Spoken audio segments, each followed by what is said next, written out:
नमस्कार, मैं जुकान निर्भर की खबरों में सबसे पहले डालती नजर आज के मुख्य समाचारों पर। रिश्वत लेते पकड़े गए अध्यापक को भेजा जेल। थाना प्रभारी की रीडर की भूमिका जांच कर रही एसीबी। मुकदमे में एफआईआर लगाने की एवज में 2 लाख रुपए की रिश्वत मांगने का है मामला।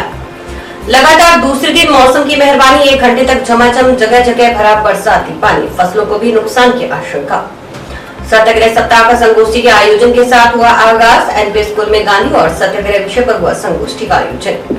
बिना तारीख और पेशी के ऑन स्पॉट हुए फैसले। राष्ट्रीय लोक अदालत में कई प्रकरणों का राजीनामा के जरिए हुआ निस्तारण। अब खबरें विस्तार से।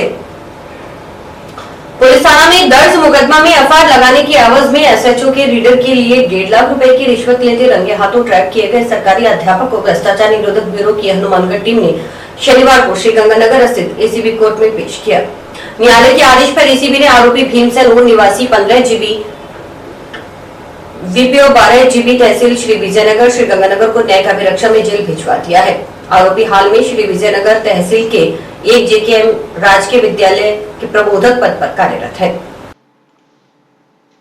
एसीबी हनुमानगढ़ के एएसपी तेजपाल ने बताया कि आरोपी से हुई पूछताछ में यह बात सामने आई है कि जेतसर एसएचओ के रीडर रमेश कुमार मीणा की ओर से दलील अध्यापक भीमसेन के जरिए परिवादी महिला से 2 लाख रुपए की रिश्वत की मांग की जा रही थी। इस मामले में एचएसओ के रीडर रमेश मीणा की भूमिका भी जांच की जा रही है। गौरतलब है कि वीरपाल कौर जटसिक निवासी 14 एसएचडीपी ढाणी सरदारगढ़ तहसील सुरतगढ़ जिला श्रीगंगानगर ने एसीबी हनुमानगढ़ को शिकायत करते हुए बताया था कि उसके पति का देहांत 19 जुलाई को बीमारी की वजह से हो चुका है।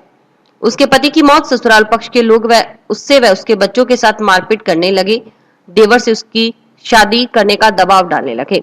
मना करने पर उसे व उसके बच्चों को घर से निकाल दिया गया। इस संबंध में उसने इस्तगासा के जरिए जैसर पुलिस थाना में मुकदमा दर्ज करवाया।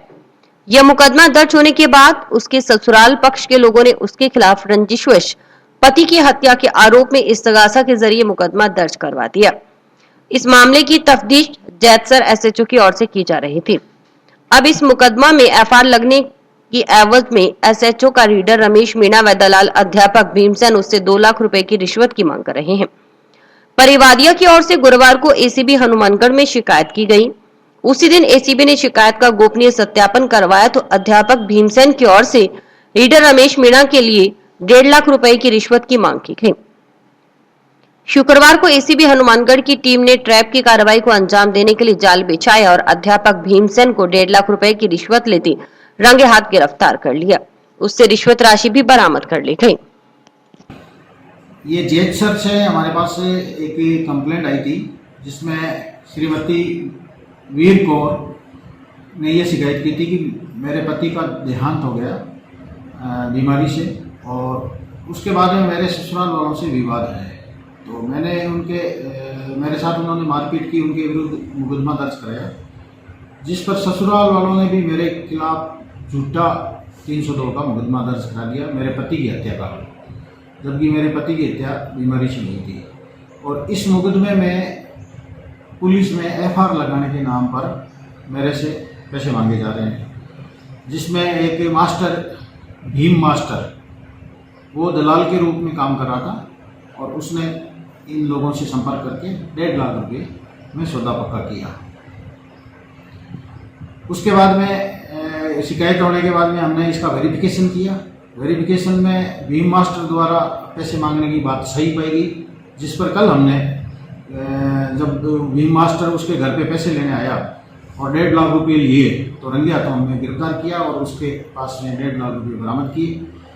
इसमें भीम मास्टर के और थाना अधिकारी के रीडर रमेश मीणा के आपस में बातचीत होना व संबंध होना पाया गया, तो उसकी भी भूमिका संदिग्ध है। मामले में जांच जारी है। प्रदेश के अन्य हिस्सों की तरह हनुमानगढ़ जिले में भी फिर से मानसून सक्रिय हो गया है। इसके चलते शनिवार को लगातार दूसरे दिन हनुमानगढ़ जिले के कई हिस्सों में बादल गरजने के साथ झमाझम बारिश हुई। जिला मुख्यालय व आसपास के गाँव में करीब घंटा बाद हुई बारिश से निचले इलाकों में पानी भर गया। गाँव में गलियां बह निकली जबकि शहर में सड़कें लबालब हो गयी। सड़कों ने गलियां का उद्धार कर लिया। शहरों में गाँव में दुकानों घरों में पानी प्रवेश कर गया। शहर के व्यस्त इलाकों में भी बारिश का पानी जमा हो गया। बरसात में पैदल चलने वालों को भी परेशानी हुई। वाहन चालकों का आवागमन में दिक्कतों का सामना करना पड़ा। शहर के कई अंडरपास पानी से भर गए। बरसाती पानी की निकासी न होने तक अंडरपास में भरे पानी से वाहन चालक गुजरते रहे। उधर 2 दिनों से आसमान से बरस रही बूंदों से लोगों को गर्मी व उमस से राहत मिली है। बारिश के बाद मौसम सुहाना हो गया। इलाके में पिछले लंबे समय से तेज गर्मी पड़ रही थी। शुक्रवार को भी जिले में कुछ हिस्सों में तेज बरसात हुई थी। शनिवार को हुई तेज बारिश से फसलों में भी पानी भर गया। यह बारिश धान फसल के लिए फायदेमंद है तो नरमा, ग्वार व मूंग की फसल को नुकसान होने की बात किसान कह रहे हैं, क्योंकि नरमा की फसल चुगाई के लिए तैयार हो रही है, वहीं ग्वार व मूंग की फसल पकाव पर है। किसानों का कहना है कि अगर 2-3 दिन तक इसी तरह बारिश होती रही तो इससे फसलों को लाभ की जगह नुकसान होने की आशंका है। वहीं गौरतलब है कि मौसम विभाग ने राजस्थान के दक्षिणी पूर्वी हिस्सों में 3 दिनों तक भारी से अति भारी बारिश का अलर्ट जारी किया हुआ है। 12 सितंबर तक बारिश की चेतावनी को देखते हुए उदयपुर व कोटा संभाग के कुछ जिलों में प्रशासन को भी आगाह कर दिया गया है। मौसम विभाग केंद्र जयपुर के मुताबिक आगामी दिनों में उदयपुर, डूंगरपुर, बांसवाड़ा, राजसमंद, सिरोही, चित्तौड़गढ़, झालावाड़ जिलों में कई हिस्सों में तेज बरसात का पूर्वानुमान जताया गया है। लेकिन बीकानेर संभाग के हनुमानगढ़ जिले में भी मानसून सक्रिय होने से 2 दिन से झमाझम बारिश हो रही है। हनुमानगढ़ के अंदर 3 दिन हो गए, पिछले 3 दिन से लगातार भारी बारिश हो रही है और सड़कों का इतना बुरा हाल है। मैं कह रहा हूँ आप अधिकारी, जिला कलेक्टर महोदय स्वयं अगर वो आए ना देखें, जब उनको पता लगे भाई क्या स्थिति चल रही है, या नगर परिषद के अधिकारी आए वो देखें। हालांकि गणेश लाल जी ने बहुत बढ़िया काम करवाया है, शहर के विकास में अब तक का सबसे बढ़िया काम करवाया विकास। लेकिन ये जो पानी वाली जो समस्या है, ये जो सूटगढ़ रोड, ये गंगानगर रोड है, जो आपके संगरिया रोड हो, गंगानगर हो, सूटगढ़ रोड हो, इनमें अभी पानी इतना भरा हुआ है कि बहुत ही ज्यादा दयनीय स्थिति है। मैं अभी फिलहाल संगरिया रोड पर खड़ा हूँ, सब्जी मंडी के आगे। तो यहाँ पर इतना पानी है, पुरानी सड़क है और यहाँ वैसे तो नगर परिषद का कह रहे हैं भाई सड़क बनेगी नहीं। तो मैं चाहूंगा हमारे चेयरमैन साहब से भाई वो इसको जल्द से जल्द सही करवाएं। इतनी दयनीय स्थिति है, अगर हनुमानगढ़ में 2 दिन और बारिश आ जाए तो बुरा हाल हो जाएगा। उधर शनिवार सुबह हुई जोरदार बारिश से जंक्शन की भट्टा कॉलोनी वार्ड नंबर 12 स्थित एक मकान की छत गिर गई। मलबे में दबने से महिला व 2 बच्चे घायल हो गए। जानकारी के अनुसार मजदूरी करने वाले रामवीर पुत्र मंगलाराम की पत्नी कविता, बेटा अमित व हेमल शनिवार को बारिश शुरू होने के कारण घर में बने कमरे में बैठे थे। तभी तेज बारिश के चलते मकान की छत गिर गई और तीनों मलबे में दब गए। एक बालक का हाथ भी टूट गया और सिर में चोट लगी। शोर शराबा सुनकर पहुंचे आसपास के लोगों ने तीनों घायलों को अस्पताल पहुंचाया। 2 को जंक्शन के निजी अस्पताल व 1 को टाउन के जिला चिकित्सालय में भर्ती करवाया गया है। उधर छत गिरने से कमरे में रखे घरेलू सामान को भी नुकसान पहुंचा है। मौके पर इकट्ठा मोहल्ले के लोगों ने प्रशासन से पीड़ित परिवार को मुआवजा दिलाने की मांग भी की। आज ये रामवीर का मकान है जी, इसके अंदर 2 बच्चे, एक लेडीज। बरसात है, जैसे बरसात आई, बरसात आने के बाद मकान की छत पड़ गई, अंदर ही है, तीनों चोट लग गई, एक हाथ टूट गया, सिर में लग गई और सारा सामान टूट गया। एक तो चाड़ हॉस्पिटल में, एक तो सरकारी में। यही करते हैं जी, कोई मुआवजा दिया जाए इसका। सर खड़का आया, मैं एकदम से सब्जी काटते हुई आई, छोड़ कर भाग गया एकदम से ही। ना तो हमारे कोई पड़ोसी को भी खड़का नहीं सुना, मेरे को सुना। मैं भाग कर उनको कोशिश करी काटने की भाई, तो फिर मैं तो वो आज भी नहीं निकली। उनको अभी सिर में चोट आई है, हॉस्पिटल लेगी। मैं स्कूटरी पे बिठा के, पड़ोसी थे हमारे, बिठा कर ले गए भाई। उनको चावड़ा हॉस्पिटल में ले गए। चावड़ा में 2 तो चावड़ा में है, एक सरकारी में है जी। खेजड़ी के हरे वृक्षों को काटकर बेचान करने, वन विभाग की भूमि पर अवैध कब्जा करने का आरोप लगाते हुए दोषियों के खिलाफ मुकदमा दर्ज करवाकर कानूनी कार्रवाई करने की मांग को लेकर रावतसर तहसील के गांव खोड़ा के ग्रामीणों ने कलेक्टर को ज्ञापन सौंपा। इस मौके पर ग्रामीण शौकत राम निवासी खोड़ा ने बताया कि वन विभाग के कर्मचारी क्षेत्रीय वन अधिकारी रावतसर व रामकुमार, मोहनलाल, ब्रिजलाल, हनुमान पुत्र हीरालाल मिलीभगत कर इस वन क्षेत्र में लगाए गए खेजड़ी, शीशम, कीकर, सफेदा आदि पेड़ों को जड़ से उखाड़कर काटकर बेच रहे हैं।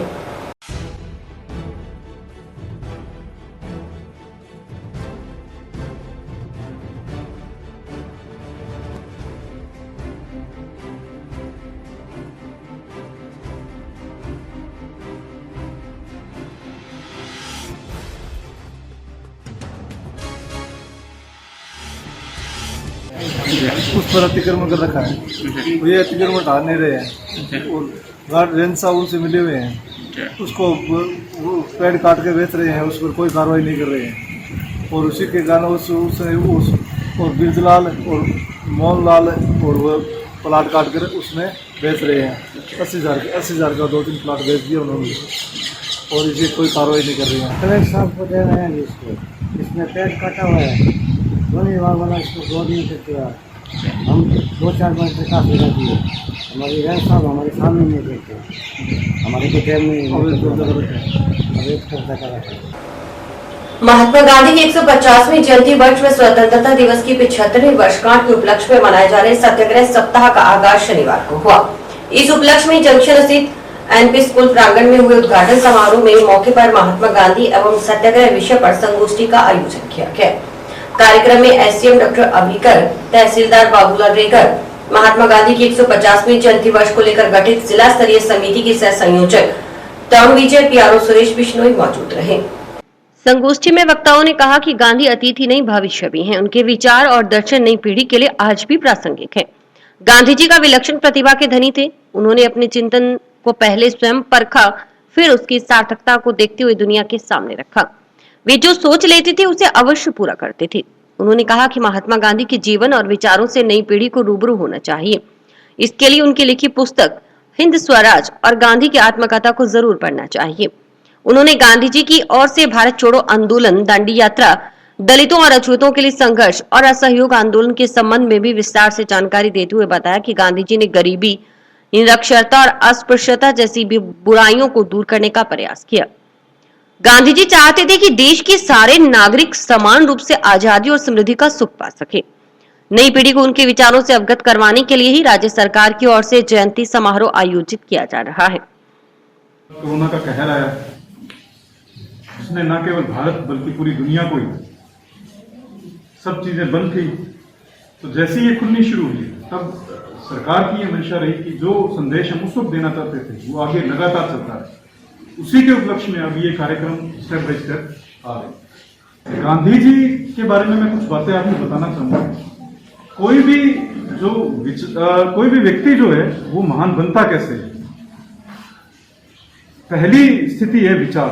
ईश्वर ने आपको अन्य जानवरों से मुझको पृथक किया है क्योंकि हमें ईश्वर ने थॉट दी है, विचार दिए हैं और एक इच्छा शक्ति दी है उन विचारों को अपने जीवन में उतारने की, और न केवल उतारने की बल्कि उन विचारों को प्रकट करके उन्हें सत्य बनाने की। गांधी जी के जो विचार थे ना केवल उन्होंने विचार दिए बल्कि अपने जीवन में उतारे और लोगों को दिखाया कि भाई जो हम सोचते हैं वो हम कर भी सकते हैं। कुछ लोगों ने क्या किया, गांधी जी के विचारों को गांधीवाद नाम दिया। तो गांधी जी ने ये बात कही कि मेरे विचार जो हैं वो कोई वाद नहीं है, मैं कोई भी नई बात नहीं कह रहा हूं, मैंने केवल वही बातें कही हैं जो हमारे प्राचीन ग्रंथों में, वेदों में, श्रीमद् भागवत गीता में और हमारे ऋषि मुनियों ने, हमारे महान ने जो बातें कही थी, मैं केवल उन्हीं बातों को दोहरा रहा हूं।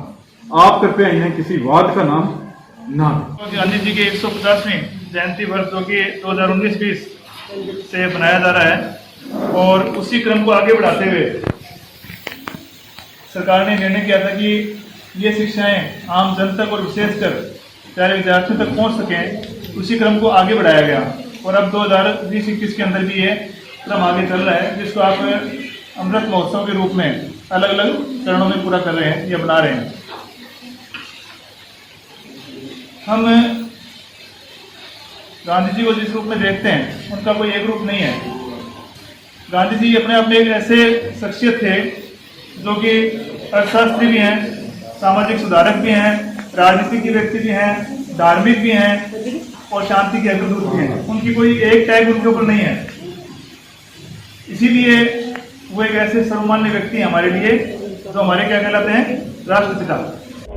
हमें महात्मा गांधी की विचारधाराओं को बहुत ही गहन रूप से लेना चाहिए। जैसा कि उन्होंने हमें बताया है कि सत्य के मार्ग पे अहिंसा के साथ चलो, हिंसा पाप है, हम अहिंसा से कोई भी जंग जीत सकते हैं। जैसा कि उन्होंने हमारे भारत को स्वतंत्रता दिलवाई है, स्वतंत्रता दिलवाने में उनका बहुत बड़ा योगदान था। उनकी विचारधाराओं पर हर शिक्षक को, हर स्टूडेंट को चलना चाहिए। Thank you.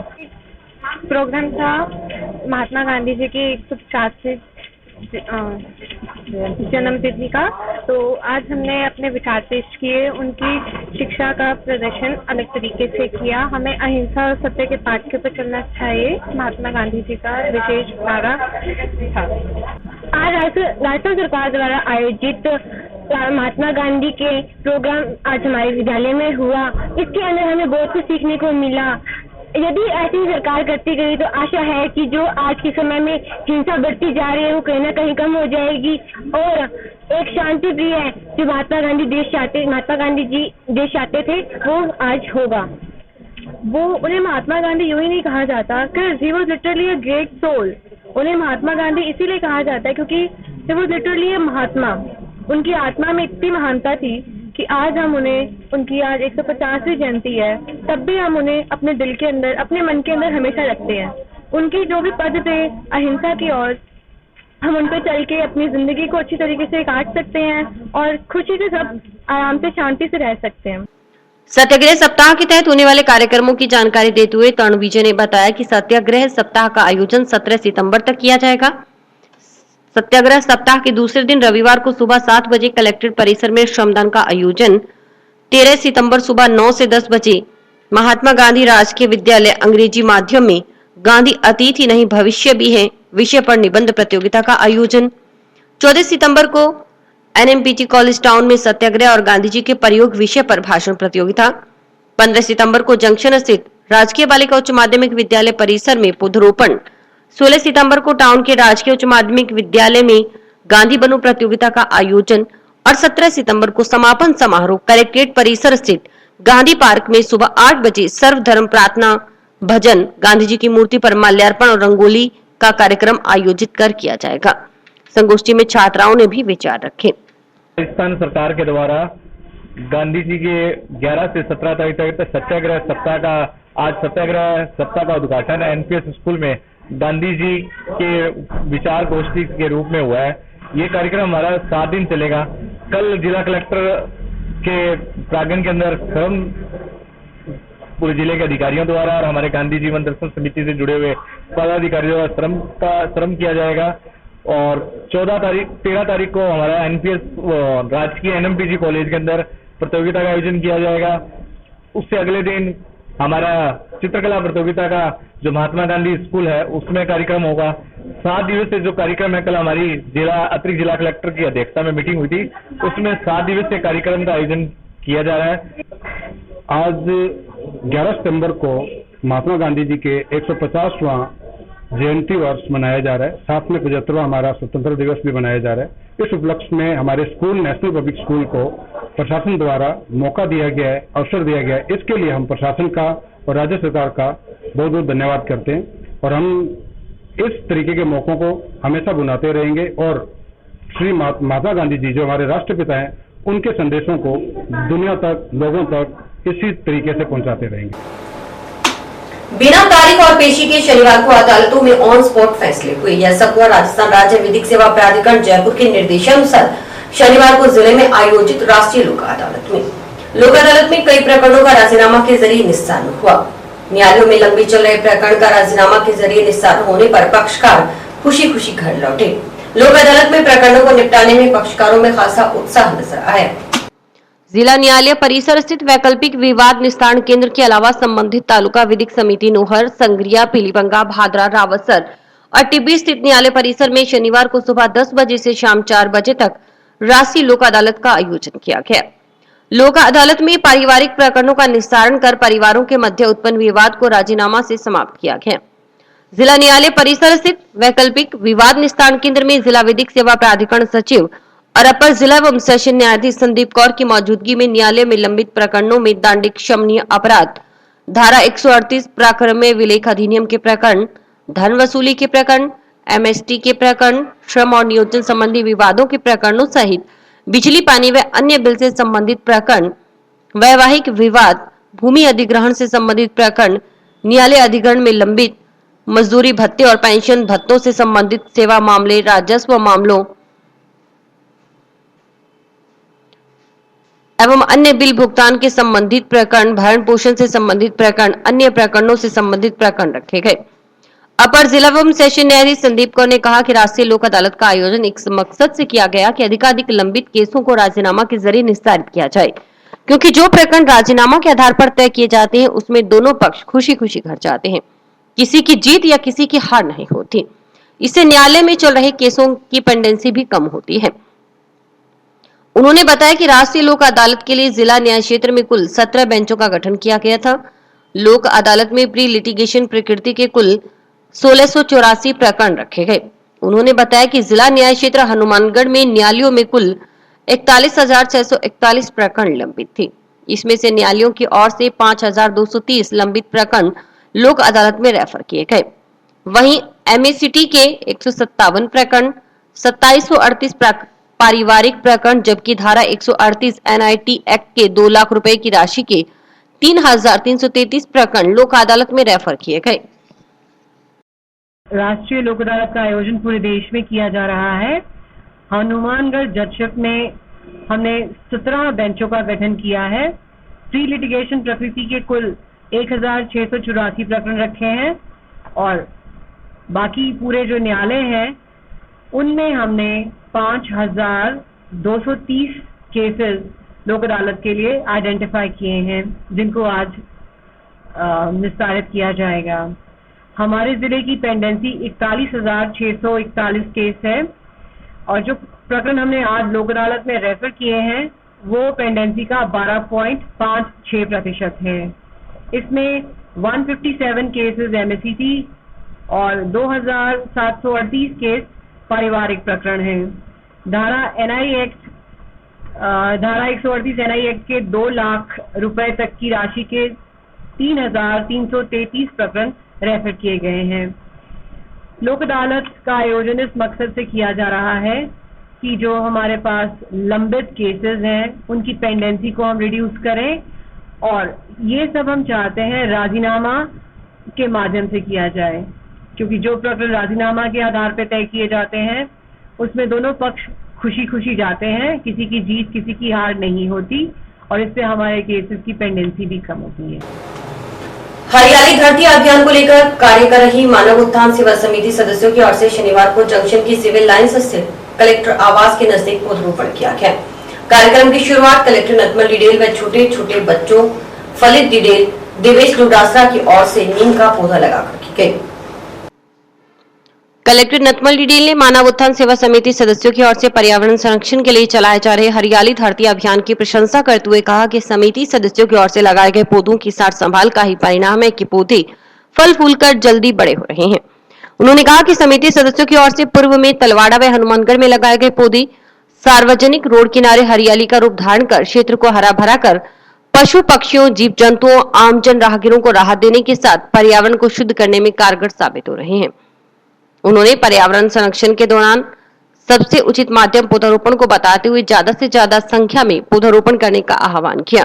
इस दौरान 31 पौधे मैट्री गार्ड लगाए गए। मेडिकल नशा बेचने के नाम पर बिना ड्रग डिपार्टमेंट की केमिस्ट शॉप पर पुलिस प्रशासन की ओर से किए जा रहे हस्तक्षेप के विरोध में शनिवार को जिला केमिस्ट एसोसिएशन सदस्यों की ओर से एसपी प्रीति जैन को ज्ञापन सौंपा गया। केमिस्ट एसोसिएशन के वरिष्ठ सदस्य व कोषाध्यक्ष हरपाल रायकर की अगुवाई में सौंपे गए ज्ञापन में बताया गया कि जिले में लगभग 1600 केमिस्ट सुचारू रूप से अपना व्यवसाय कर रहे हैं। कोरोना काल में केमिस्ट ने फ्रंटलाइन वर्कर के रूप में कार्य किया, परंतु मेडिकल नशे की आड़ में पुलिस प्रशासन की ओर से केमिस्ट शॉप पर जिस तरह सीधा हस्तक्षेप किया जा रहा है वह निंदनीय है।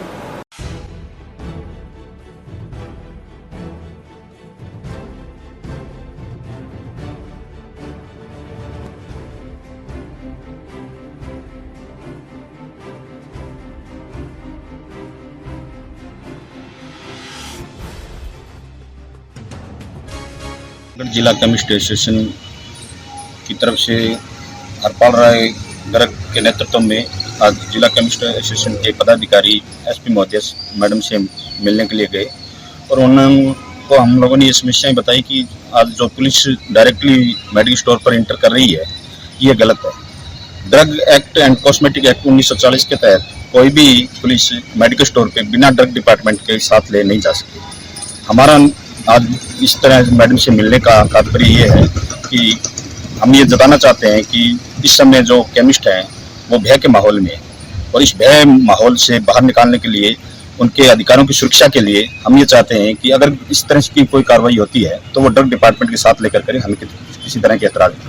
इस जिले में 1600 केमिस्ट अपना सुचारू रूप से कार्य कर रहे हैं और हम ये चाहते हैं कि 1600 केमिस्टों में से आज भी हम यह दावा करते हैं कि 98% हमारे केमिस्ट नशा नहीं बेचते। और जैसे भी कोई भी प्रोग्राम जिला स्तरीय जो भी हुआ है नशे से संबंधित, हमने हमेशा से प्रशासन का साथ दिया है। महिला पुलिस थाना में पॉक्सो एक्ट के तहत दर्ज मुकदमे में कार्रवाई करने की मांग को लेकर पीड़ित शनिवार को अपने परिजनों के साथ पुलिस उप अधीक्षक सिटी प्रशांत कौशिक से मिले। परिजनों ने डीएसपी को पुलिस अधीक्षक के नाम ज्ञापन सौंप आरोपियों को गिरफ्तार करने की मांग की।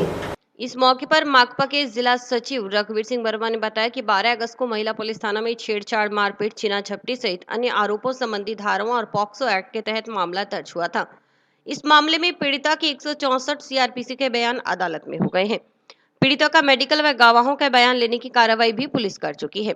बावजूद इसके 1 महीना बीतने के बाद भी पुलिस ने किसी नामजद आरोपी को गिरफ्तार नहीं किया।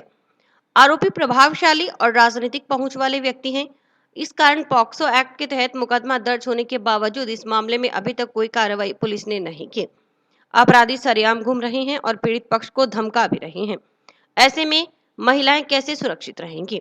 ज्ञापन में मांग की गई कि आरोपियों को जल्द गिरफ्तार कर पीड़िता को न्याय दिलाया जाए। इस पर सीओ सिटी प्रशांत कौशिक ने कहा कि मामले में अनुसंधान जारी है, आरोपियों को शीघ्र गिरफ्तार कर लिया जाएगा। 217 नंबर एफआईआर है जो महिला थाने में दर्ज हुई थी, जिसमें पॉक्सो 458, 354 के सहित अन्य धाराओं में मुकदमा दर्ज हुआ और आज 1 महीना गुजरने के बाद कोई भी गिरफ्तारी नहीं हुई है। जबकि जितनी भी मौका नक्शे कार्रवाई थी, मेडिकल मुआयना था, आपके 164 के बयान थे, वो तमाम तरह की प्रक्रिया पूरी होने के बावजूद भी आज तक कोई गिरफ्तारी नहीं हुई है। तो इस संबंध में एसपी साहब के नाम एक ज्ञापन डीवाईएसपी प्रशांत जी कौशिक को सौंपा है और उन्होंने आश्वस्त किया है कि इस संबंध में हम बातचीत करेंगे और 1 हफ्ते के अंदर ही जो मुलजिमान है उनकी गिरफ्तारी का हमें आश्वस्त किया है। उनको मुलजिम बनाया गया है फाइल के अंदर, जो भी उसके अंदर मुलजिम बना है उनको तमाम लोगों को हम गिरफ्तार करेंगे। मारपीट की थी साढ़े नाल सारे ने, उन्होंने मेरी पसली फ्रैक्चर होगी, मेरे टक भी बड़े छोरी ने, मेरी बांह से मेरी पछलियां फ्रैक्चर हो गया, सारे मेरे सारा पिंडा मेरा पीड़ करी आंदे। हाँ, कोई कार्रवाई नहीं हुई। मैडम रोज आखदे ने 2 दिन काम नहीं।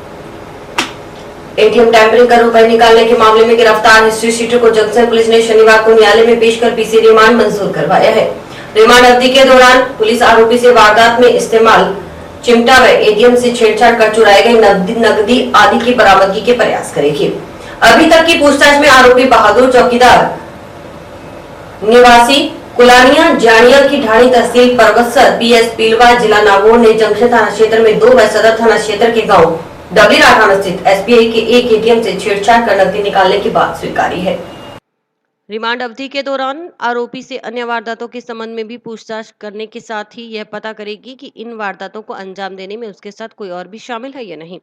अभी तक की पूछताछ में आरोपी ने प्रारंभिक पूछताछ में हनुमानगढ़ के अलावा सूरतगढ़, नागौर, जोधपुर, अजमेर, नागपुर, महाराष्ट्र के विभिन्न जिलों में वारदात करना स्वीकारा है। आरोपी पिलवा जिला नागौर का हिस्ट्री शीटर है और आला दर्जे का एटीएम चोर है। उसके खिलाफ पूर्व में भी एटीएम उखाड़ने व एटीएम हैंग कर रुपए चोरी करने के 15 प्रकरण दर्ज हैं। गौरतलब है कि टीएसआई कंपनी के संभाग अधिकारी आदित्य काटजू निवासी विनायक नगर नोखा बीकानेर ने 2 सितंबर को रिपोर्ट दर्ज करवाते हुए बताया था कि एसबीआई के एटीएम टीएसआई कंपनी की ओर से संचालित किए जाते हैं। 27 अगस्त को सुबह 8:42 से 8:58 के बीच चुना फाटक के नजदीक स्थित एसबीआई से एटीएम के 23,000, जबकि 28 अगस्त को सुबह 5:35 बजे से 5:45 के बीच भगत सिंह चौक स्थित एसबीआई के एटीएम से 20,000 रुपए की नकदी कुछ अज्ञात व्यक्तियों की ओर से एटीएम मशीन से छेड़छाड़ कर निकाली गई थी। इस संबंध में पुलिस मामला दर्ज कर जांच में लगी थी और अब आरोपी को गिरफ्तार कर पूछताछ की जा रही है। और इसी के साथ समाचार समाप्त हुए। रोजाना देखते रहिए समाचार। नमस्कार।